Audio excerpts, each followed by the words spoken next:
Olwaleero Papa of Orthodox His Beatitude Theodoros Patriarch II akomekereza obugenyi bw'ennaku 3 mu Uganda.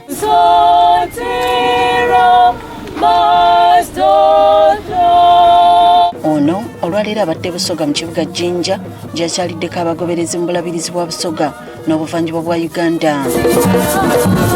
Atuukidde mu nnyiriri z'abakkiriza ku ssaawa 4 ez'okumakya.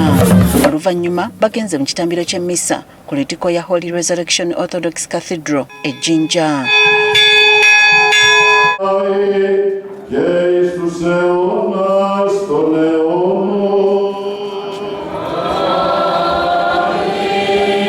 Bishop Kisitu asabye Papa okusabira abantu ab'enjawulo. Pray your beatitude for the leaders in all levels, for the good leadership and peaceful leadership beneficial to our people. Pray your beatitude for the poor people striving to make a living and grow and educate their children. Ng'asiibula, Papa atendereza Uganda olw'eddembe wamu n'enkulaakulana ey'omuggundu. Θαύμασα την Uganda πως ανεβαίνει πολύ.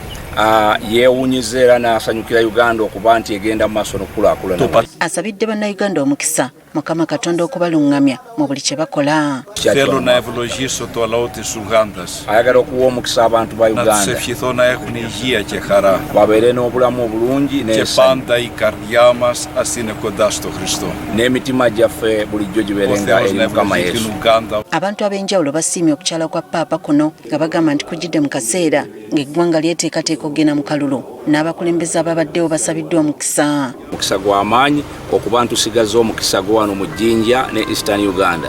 Era tusaba nti kinaatuwa omukisa n'abantu okusologera mu maaso mu byenkulaakulana naye okusingira ddala mu by'omwoyo. N'okutukwatako naddala mu kiseera ng'eggwanga lyolekera akalulu akajja ng'okutwetoloola ensi zirimu kibuyaga mungi.